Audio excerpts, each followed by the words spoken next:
Mesdames et messieurs, bienvenue à la chronique du soir, votre tribune, la tribune qui vous permet d'avoir justement les éclairages de notre consultant politique au regard d'un certain nombre de sujets relevant de l'actualité nationale. Et il est déjà à nos côtés, Agapit Napoléon Maforican. Bonsoir à vous. Bonsoir Romuald, bonsour à tous nos téléspectateurs. Voilà, le maire de Bantais est connu après la révocation de l'ex-maire. Il s'agit donc de Edmond Laourou, justement, qui a été révoqué. Le nouveau maire, il est bien connu comme l'un, Fagbemont. Il est donc du parti Foscori.Béné émergent, Agapit Napoléon Maforican. On pourra dire que Bantais retrouve son nouveau maire. Oui, en strict respect de la légalité, donc le nouveau maire est connu et donc tout redevient normal. Voilà. Il n'y a pas eu, en fait, beaucoup de tractations. C'est plus facile. Suffit juste un déplacement. Non, il a suffi que simplement que la FCBE choisisse. Voilà. Pas un déplacement, même une désignation. Et c'est ça l'avantage du nouveau système électoral, notamment en matière de désignation des maires, où le parti majoritaire garde la main. Autrement, si ce n'était pas le cas, on serait rentré dans une tractation et après la désignation du maire qui allait déboucher peut-être sur une nouvelle crise ou bien sûr de nouvelles situations conflictuelles qu'il fallait gérer là. Dans le cas d'espèce, la majorité est au FCBE, le maire destitué et le maire, révoqué, pour utiliser le mot convenu. Donc le maire révoqué garde son statut de conseiller communal. Donc du coup, la FCBE n'ont pas perdu de majorité, ils ont gardé leur majorité. Donc tout naturellement, c'était à eux de désigner le maire. Donc en la matière, je pense que la direction du parti a fait ce qu'il fallait. Et voilà. On fait quand même confiance de plus en plus aux jeunes. À la Napoléon Maforica, on a choisi un jeune de 36 ans pour prendre les destinées donc, de cette commune. Bon, enfin, 36 ans, je ne sais pas s'il est jeune pour diriger une commune. Disons que, oui, à cet âge, c'est plutôt, il est à un niveau de maturité, en principe, pour prendre la direction quand même d'une commune. On en a eu plus jeune Tout à fait, 28 ans. au gouvernement. 28 ans d'ailleurs pour les maires aussi. Voilà, on en a eu plus jeune au gouvernement. Et Kalalé, voilà, le cas de Kalalé est là. Donc du coup, je pense qu'effectivement, la redistribution des cartes au niveau électoral fera que, naturellement, des jeunes auront des chances d'accéder à des fonctions, puisque le cumul n'est pas possible. Il y a un certain nombre de dispositions, aujourd'hui, notamment la question de transhumance qui est réduit, le seuil de représentativité, tout ça constitue un panier donc de garanties qui permettent que les gens ne fassent l'ascenseur ou bien ne fassent le pont entre telle organisation politique que telle autre, des alliances contre nature, des alliances d'une nuit pour aller aux élections. Aujourd'hui, les organisations politiques sont telles qu'elles sont. Elles participeront aux élections. Si elles sont crédibles, elles passeront les étapes et donc elles auront l'occasion donc d'offrir des places à des plus jeunes, en tout cas à des générations d'âge, puisque bon, effectivement, je connais votre avis également sur non, l'affaire de jeunes en politique. Non, c'est pas dogmatique. La société n'est pas considérée de jeunes, de vieux, de femmes, c'est un ensemble. Et donc vous ne pouvez pas bâtir une organisation avec une tranche d'âge ou avec un genre. C'est un ensemble. Et donc, je suis partisan un plan du mix de l'ensemble. Donc, des jeunes, des femmes, des plus anciens, des moins et des plus jeunes. Un peu de tout le monde pour construire l'édifice. Voilà. Donc, un parti politique qui positionne que la hiérarchie, disons, gérontocrate ne peut pas fonctionner, ça ne peut pas aller puisque les électeurs vont se fatiguer. Alors si les plus jeunes font le hold-up et pensent que, ou bien le PA pense qu'ils sont plus nombreux, ils vont, encore que là, quand vous dites plus jeune, c'est de quel âge à quel âge? Donc du coup, vous voyez que et la jeunesse par ailleurs, c'est dans la tête aussi. C'est souvent aléatoire. Donc je trouve que, oui, c'est lorsque vous démarrez tôt dans un parti, le maire de Kalalé a dû s'engager déjà à son âge. Hein, il est étudiant. Exactement, étudiant. Donc, il s'est engagé politiquement. Donc, il a cru à son engagement et il s'est retrouvé à ce niveau. À mon avis, il n'est pas maire par hasard. Par son engagement politique, il s'est déjà positionné comme un militant. Et donc, enfin, il est déjà un militant. Et quand vous êtes un militant, vous pouvez aspirer à des responsabilités à tout instant. Parce que vous êtes au bon endroit, au bon moment et que les circonstances vous favorisent. On a au gouvernement des jeunes, je pense quand même à peine trentenaire, pour parler de du numérique. Au moment où il est entré au gouvernement, était juste à trentenaire, 31 ans si je me trompe. Donc, je ne sais pas s'il y en a plus jeunes. Donc, il y en a eu, c'est le militantisme vous ouvre ces opportunités. Et sous le PAPB, il y en avait de très très jeunes. Et ils finissent le bac, je pense au président Batoko, l'ancien président de la Cour suprême, qui a été sous-préfet, donc maire, alors de Savalou, à 24, 26 ans, par ailleurs.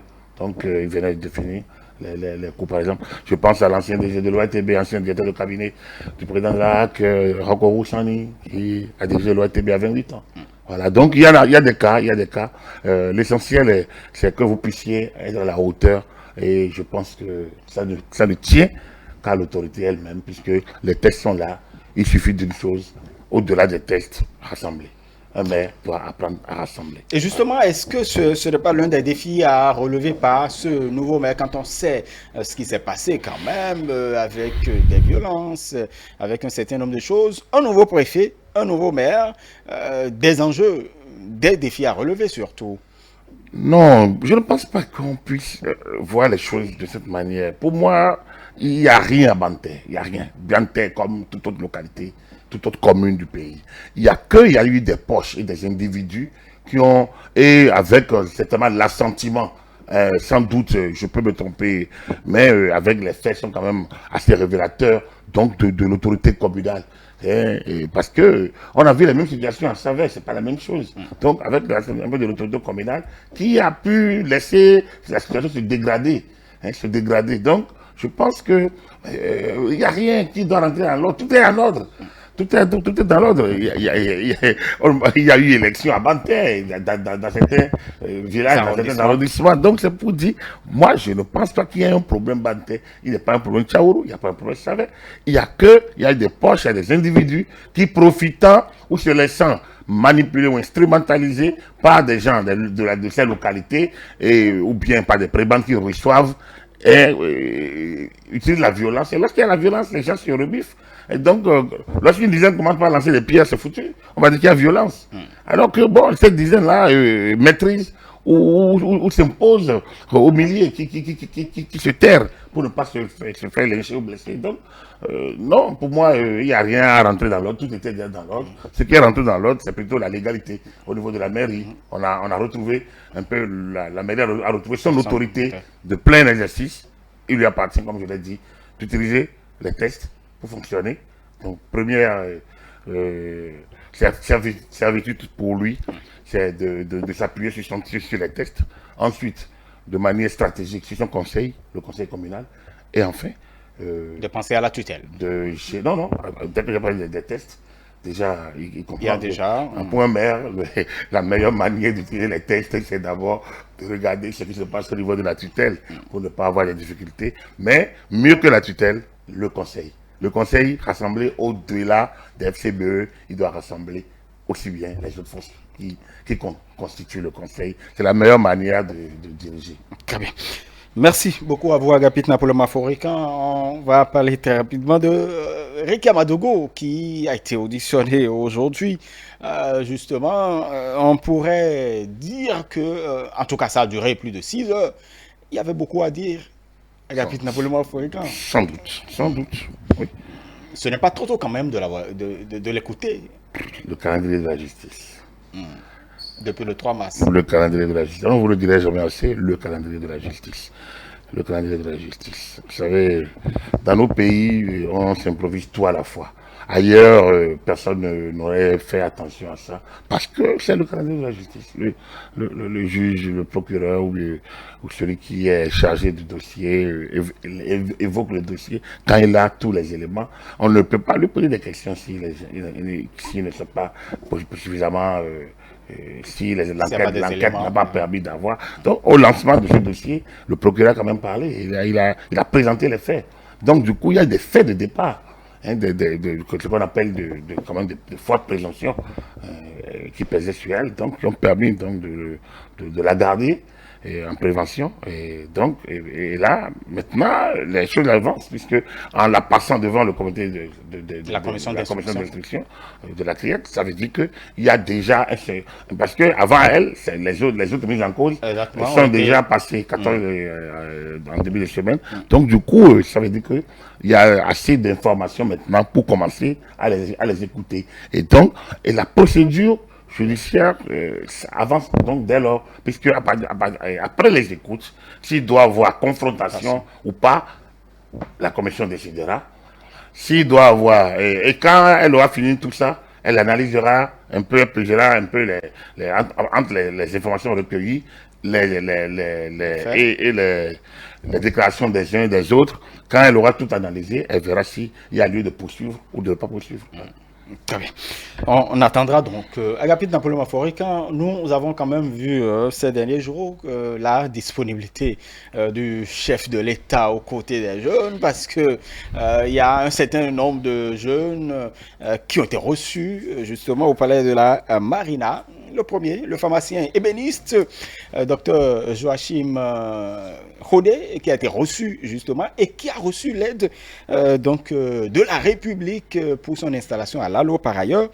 Et nous avons justement les promoteurs de Atingan Solutions. Le hautement social a d'ailleurs par ailleurs commencé, on pourrait dire, à Agapit Napoléon Maphorika. Non, je ne vais pas tomber dans votre piège. Ce n'est pas le hautement social, à mon avis. D'abord, Atingan Solutions, c'est une plateforme de formation certifiante en ligne. Et si je ne me trompe, je les ai vus passer rapidement sur Café Média le vendredi dernier, vendredi 11 juin dernier. Donc, ils l'ont expliqué, c'est quand même assez intéressant une telle plateforme. J'ai écouté les explications, j'ai été séduit personnellement. Les bénisses, je ne l'ai pas vraiment suivi, mais j'ai vu que les choses là rencontré, qu'après il y a eu une suite. Donc, ça, non, ce n'est pas nécessairement le hautement social là. Là, c'est plutôt la prime à l'innovation, la prime à... Le chef d'État est à l'écoute, il suit d'abord les médias. Ça veut dire qu'il suit déjà ce qui se passe dans le pays. Il est informé. Et quand il est séduit par une découverte, par une innovation, par quelqu'un qui peut être un génie, par quelqu'un qui peut apporter quelque chose de nouveau, il agit.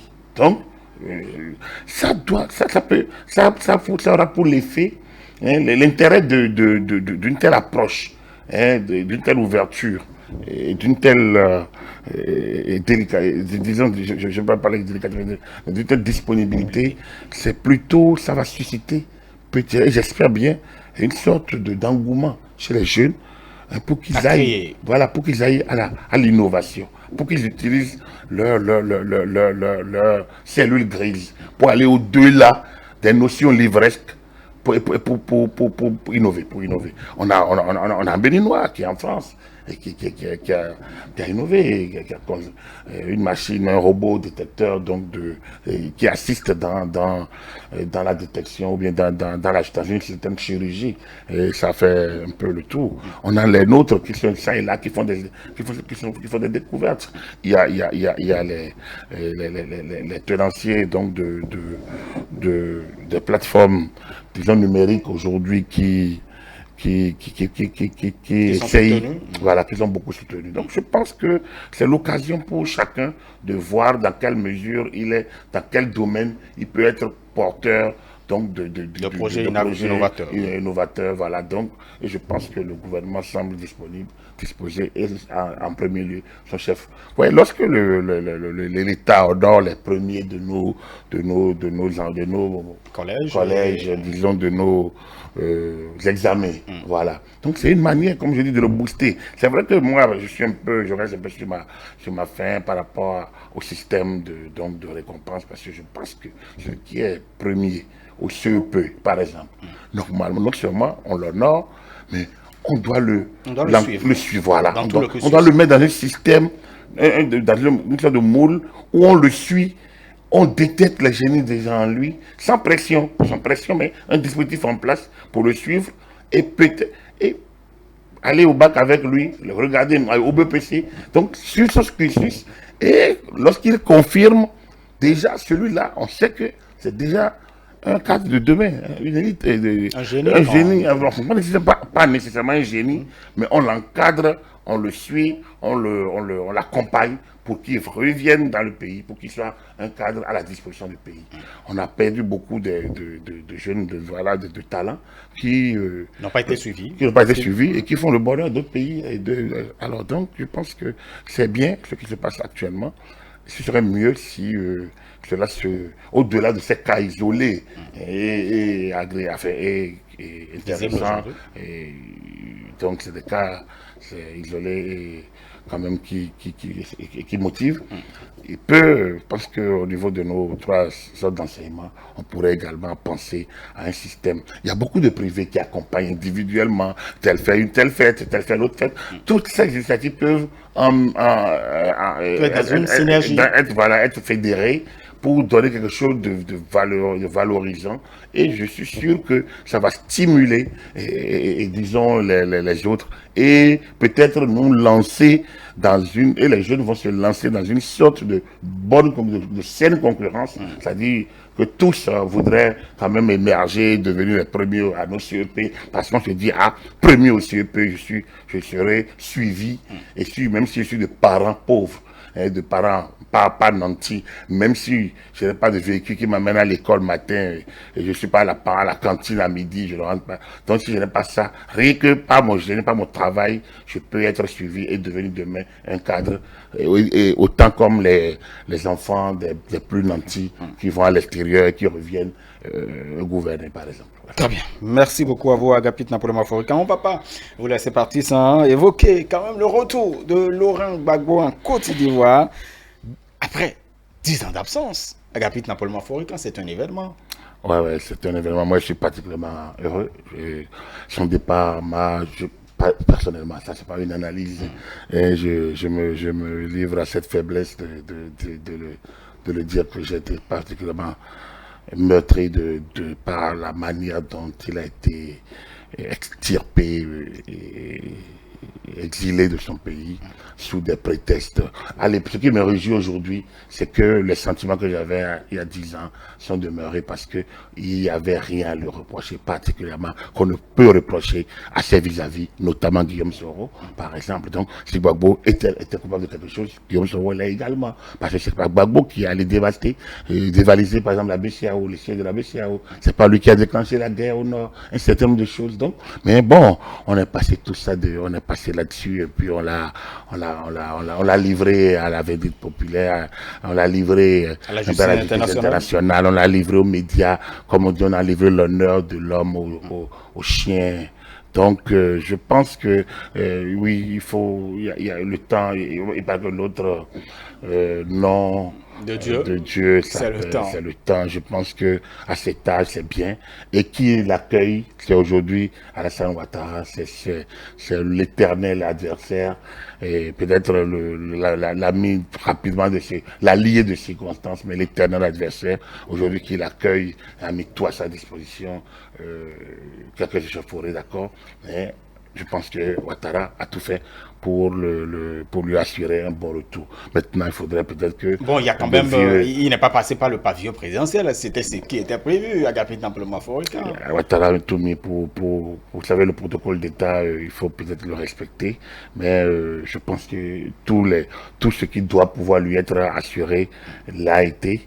Et là, on va voir les jours à venir, on verra un peu comment tout ça va se faire. Mais dans d'autres pays, des manières enfin, des dispositifs auraient été mis en place pour l'empêcher, par exemple, de revenir, même si ce n'est pas de manière officielle. On aurait pu l'empêcher. Il aurait pu venir et rentrer dans le pays normalement. Bon, là, maintenant, c'est vrai, c'est un ancien président de la République, puisqu'il a quand même exercé la fonction.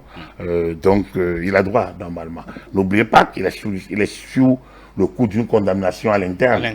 Voilà, donc c'est pour ça qu'il faut être assez méticuleux, moins exigeant et espérer que les vieux démons ivoiriens ne ressurgissent. Est-ce qu'on pourrait dire que c'est un grand pas quand même pour la réconciliation nationale? Ça va être, oui, c'est un pas, mais vous savez, le fossé a été tellement grand qu'il faut prendre du temps. Il faut encore du temps. Et c'est ça le drame un peu de ce type de crise.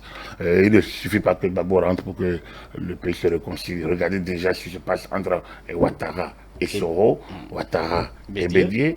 Vous voyez que c'est toujours depuis 30 ans, c'est toujours entre eux, hein, entre les trois, Ouattara, Bédié, Gbagbo. Ça se joue. Et maintenant, il y a le jeune loup qui est entre eux. Donc, il y a encore du temps. Je pense que les Ivoiriens ont besoin, l'élite ivoirienne a besoin, la classe politique ivoirienne a besoin de se parler au-delà des institutions. Laisser les institutions fonctionner, mais trouver des cas. C'est là, je reviens encore à mon idée de médiateurs nationaux. Ils ont besoin de médiateurs, ils ont besoin des gens pour leur... C'est bien heureux que Ouattara et Gbagbo puissent se parler d'une manière ou d'une autre à ce qui se passe aujourd'hui, mais ils ont besoin de se parler parce qu'ils sont tous octogénaires, c'est septuagénaires, presque octogénaires, eux trois. Donc, alors, à quoi il leur suffit de prendre des initiatives. Il leur suffit simplement de vouloir la paix et d'arranger les leurs. Il va rester peut-être quelque poche de résistance, mais s'ils le désirent, s'ils le veulent, ils pourraient. Et je pense qu'ils peuvent le faire s'ils veulent bien, parce que ils sont la poigne, ils sont des militants, ils sont le charisme, ils ont le leadership, ils ont tout ce qu'il faut. Maintenant, est-ce qu'ils veulent bien le faire? C'est la question que voilà, c'est la question que je pose. Très bien. Merci beaucoup à vous, Agapit Napoléon Maforican. Vous êtes consultant politique à ETL, SP en gouvernance, consultant médias et communication. Mesdames et messieurs, merci d'avoir suivi la chronique du soir. Nous allons maintenant passer à votre causerie débat. Ça se discute.